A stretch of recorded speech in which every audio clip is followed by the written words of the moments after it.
Welcome back to the Maturity Project. I'm your host, Chad Everbro Shears.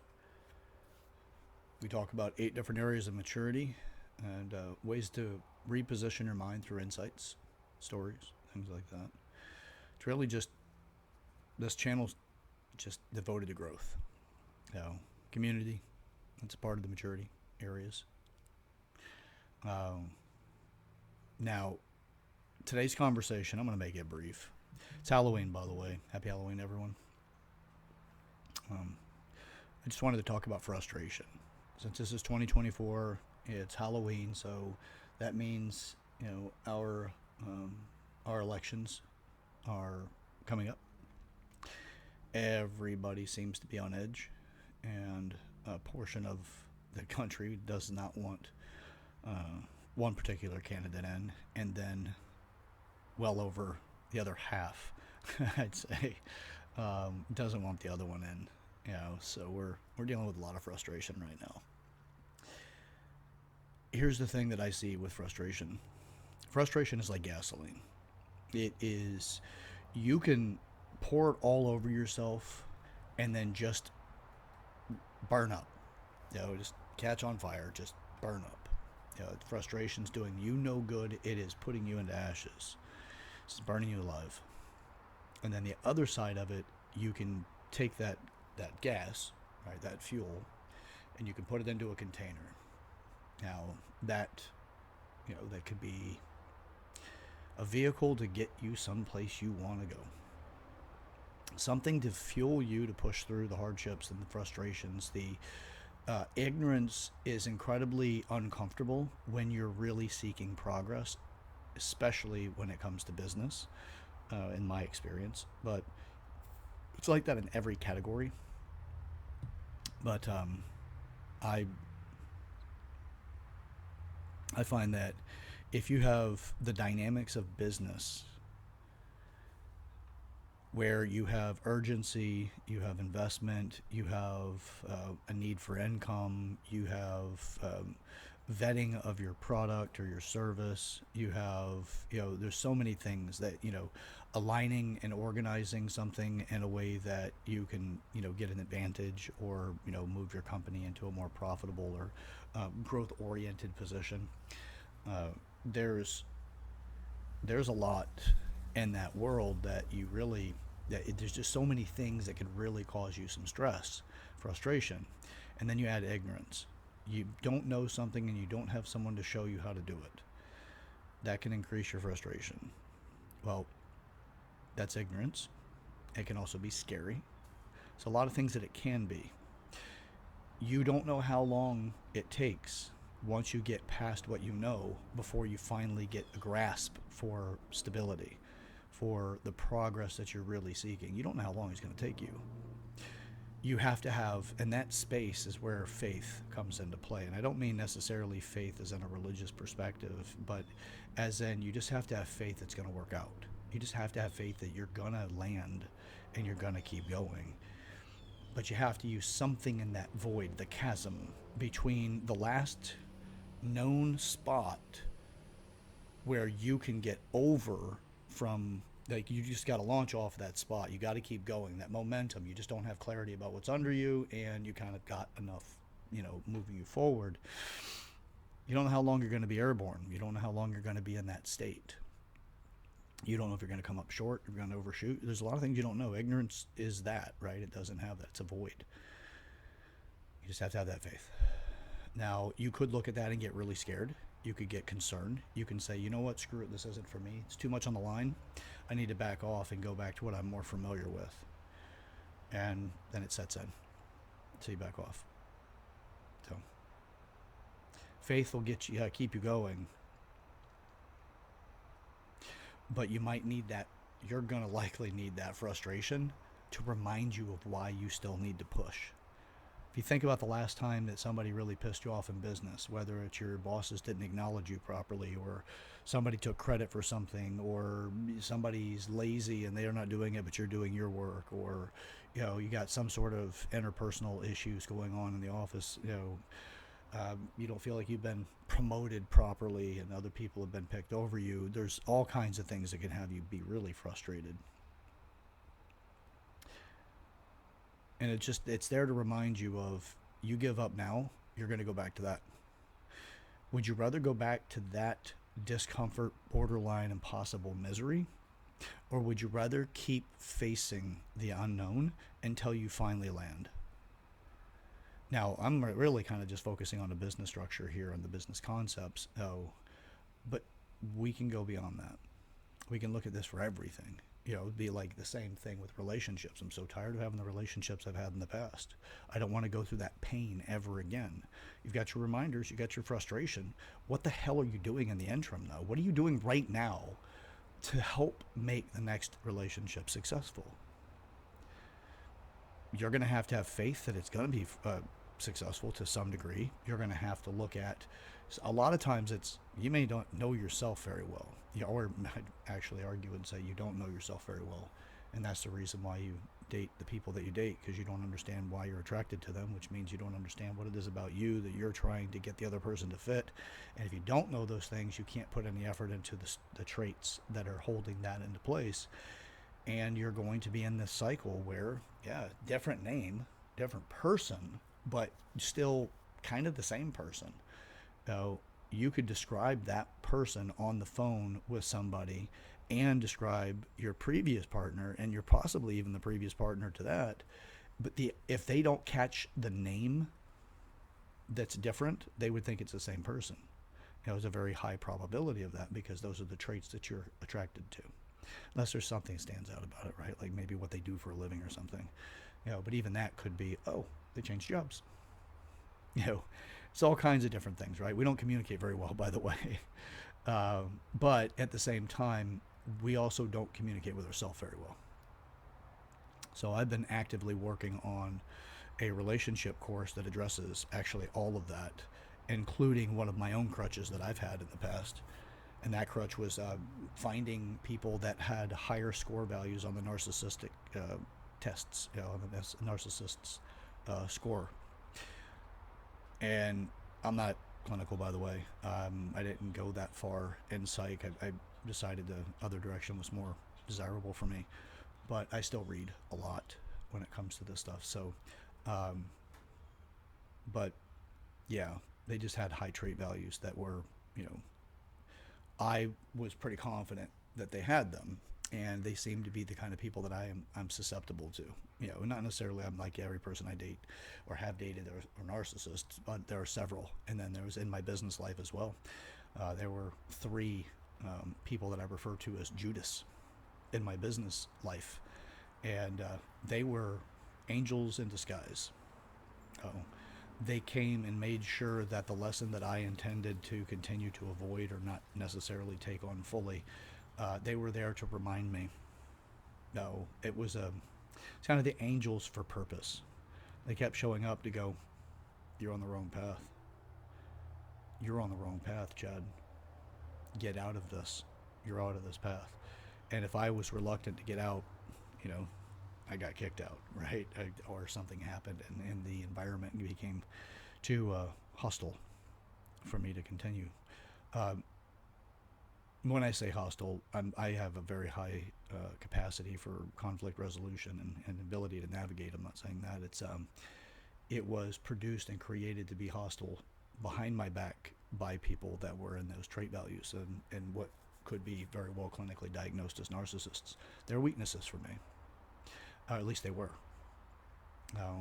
So I had three in my professional life, and then I had two in my relationship life. And I can tell you that I would definitely say they're angels that showed up, because they were there to tell me I was on the wrong path.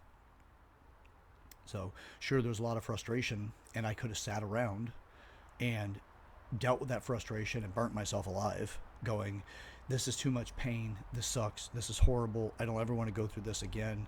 It feels like it's killing me, whatever, like the story that we'll tell ourselves and enroll ourselves in.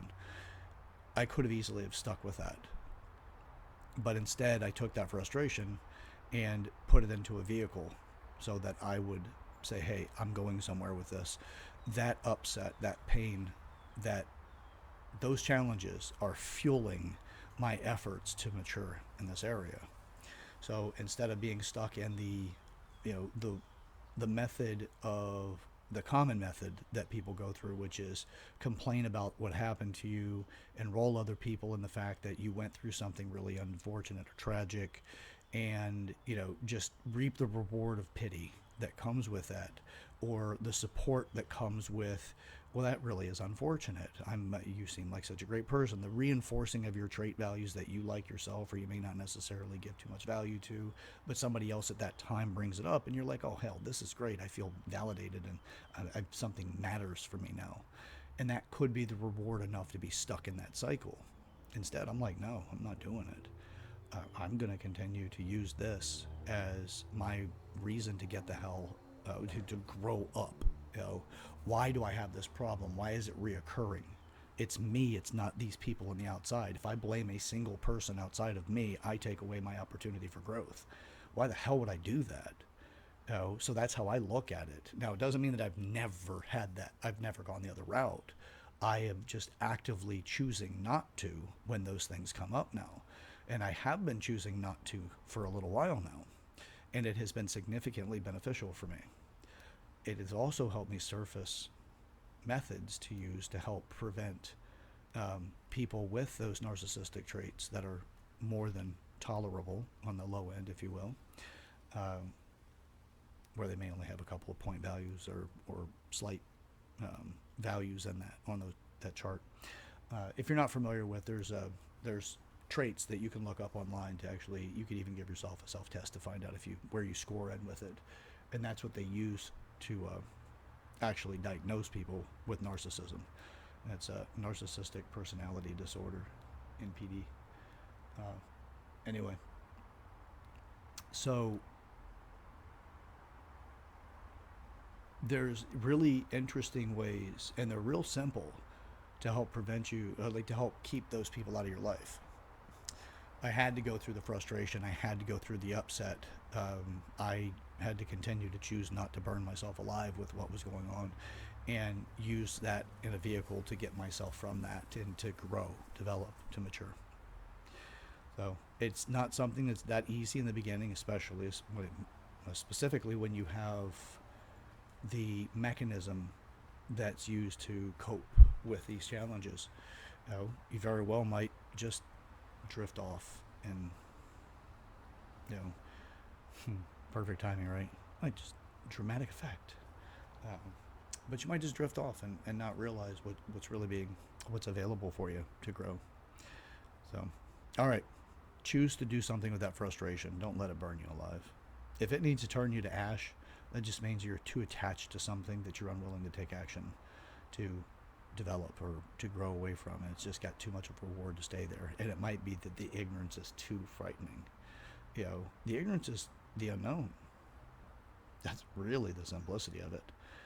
So, all right, till next time, I am your host, Chad Everett Broshears. This is the Maturity Project. Share this video with a person in your life that you want to have a meaningful conversation with. I don't care even if you have to use this video. Pick out some of the things that are less than professional about what I've done today. Maybe tripped over my words, whatever it might be. Don't care. Humanize me. Realize that, what, you can develop. You absolutely can. And if I need to be a stepping stone for that, by all means, go ahead and do it. It works, right? It can. Depends on your personality types and what is the build up for change, right? Because different personality types have different fuel sources that help them progress forward. That's why also you don't get a significant, that's why one approach does not work for everybody, is because we have different things that fuel us, different things that motivate us to do something different. So that's one of the reasons, not just in the body of losing weight. Think about that as far as, you have how many different people try, the same diet, how many people, it's just mixed results, So, yeah, get into, you really look at that, and then look at, different things as far as like behavior change. I'm going to change my life. Every New Year's, right, you hear different resolutions. A lot of times you hear weight resolutions, but what about other things? People with financial resolutions or whatever. By the end of the year, there's going to be a pretty good amount of those individuals that are going to not have made much change. If anything, the only change they made is to reduce the likelihood they'll try it again in the future because they failed that time. That's frustrating. And The less of a success model you have, the greater the ignorance, and then the greater the ignorance, the greater the fear, and the less likely you are to take action. So you take that frustration, you say, you know what, that ignorance is the chasm between success and where I currently am, and I'm gonna jump that bad boy like, now what's his name? Evil Knievel. I'm gonna jump that thing like Evil Knievel, baby. Have the faith you're gonna land. Use that frustration from the past to be the thing you don't want to go back to. You are going to stay up later and study. You're going to, forego specific entertainments or pleasures that could be the thing that anchors you down, and it causes you not to do something. Keep in mind also, people that are more successful very commonly are the ones that aren't going out getting, messed up all the time. They're not having late nights. If they do, it's because they're studying. They're doing something to better themselves. They're not, they work, pretty much as from the moment they open their eyes until they close them. But then because you don't know all those things, you just sit back and go, oh, they're getting ahead because people like them more or whatever. And the truth is, yeah, people probably do like them more because they know them better. They know them better than they know you. And that's why they're working with them. And if you think that's the first person that they made a relationship with in the process of becoming successful, you're wrong. Very likely wrong. It's very unlikely that is the first person. And it's almost certainly not the only person. So it's a process. There's got a lot of failure that goes into this. There's a lot of attachments to excitement. Something's going to change. You're up for the task. Something is starting to change. I'm really appreciating and enjoying this. I'm getting excited. I know that my life is about to change. And then boom, you hit freaking levels off again. And you're like, that's demotivating as hell. You have to keep going, keep trying. I am committed to producing videos at minimum 5 days a week.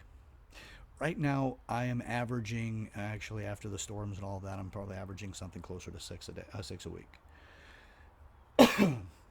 Not the best in the world at this.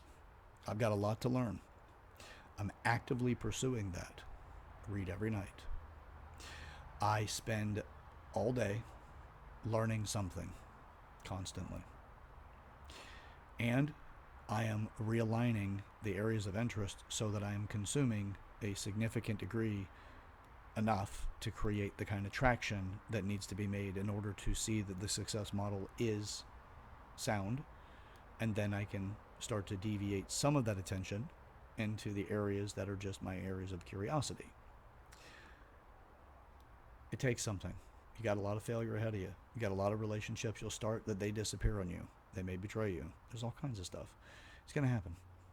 What you don't see is, you don't see all of that stuff. Most of these people, especially if it's the first time taking the attempt or you've tried in the past but not by much. Other people, you don't know how many times they failed. You could look at it, how heavy were those failures, and that's probably why you're making the money you're making now. Big, nasty failures typically can turn into big, successful, beautiful outcomes. But you have to have a method to work with it at the bottom when things start to really get chopped up in the blender. And that's where this frustration as a fuel source will come into play. It's one of the things. Clarity about things and all the rest of that, that's going to come into play in other videos. So, all right, you're watching me in the process. Again, hey, if you got to pick on me about something, go ahead. Use it. Use it to at least inspire you to better yourself. I'm not trying to be Jesus on the cross or anything here. I know that there's different ways to motivate people. Sometimes you got to be the butt of the joke, right? That happens a lot with comedians. But then there's people that leave after a comedian does their show and they feel like they're actually capable of something. They may be motivated to make change. They may have realized, even though the comedian was the butt of the joke, they humanized themselves enough that they feel that, hey, this person did it, why can't I? Because a lot of times comedians will tell a lot about their upcoming, like how bad it was and how hard it was. Then when you hear it, you're like, wow, I can see myself in that. See, you don't get that on the front end to get to your unique success model. You don't get that on the front end. It's really hard to do that because who's there to assess your history, your skill sets, your attachments, your unique learning style, your humor style, your conflict resolution, the kind of relationships you have, the relationship with yourself, your core values. There's a lot to actually assess before you can actually give somebody that model. Sure, you can give them the categorical values of it, but the specifics to make it highly functional, that's why you don't see as many people successful, because they're not getting the highly functional version. They get the categorical version. And the reason why is because of what I'm addressing. There's nobody there to assess you. You have to do the assessment yourself. So if you want to start learning how to do those assessments yourself, watch this channel. I do it. I do it to myself. I do it on the camera. Me addressing my shortcomings is that in itself. I got a lot of sins to make up for in my life, so this is one of my areas of giving back to making a difference. So I hope that you're enjoying it. If you haven't already, subscribe to the channel. Join into the community. Comment in the comment section. Let's hear from you. I do have a pilot program. I have 2 slots left on the relationship course. If you're interested in getting into that, this is October 31st of 2024. Once those 2 positions are filled, I'm going to go ahead and close the pilot. But the relationship course, I did a video on that. I just an intro to it yesterday. So the previous video to this one, 204. Check that one out if you're interested. There will not be a cost directly to this except for a book reference that you just want to get the book if you don't already have it. And that's it. Feedback. That's all I want. So other than that, look for it. It's coming out. It will come out soon, but I'm running through the vetting process of this particular program. So, all right. Well, look for updates on that. I'll have some people share occasionally as well. If you do feel that you have something to contribute to this community, by all means, please send me an email at yourmaturityproject@gmail.com. That is YOUR maturityproject@gmail.com. Again, suggest the video to friends. And path to hell is paved with good intentions. We've got a society that has made a super highway to get there. Now, we can create our own heaven. The thing with heaven is it's unique to you. The more you want to support other people, the more people can see your heaven. We can change the direction of that highway, the road to hell. Start laying the bricks in the right direction. Okay. Now, we grow through what we go through, and here at the Maturity Project, you're going to grow through it all. So, all right, till next time. Let's get up to it. Let's get up to something together. All right, we'll catch you on the next one. Don't forget, like the video and click on one of the other ones that should pop up on the screen, some previous videos. So, all right, I'll talk to you soon. See ya.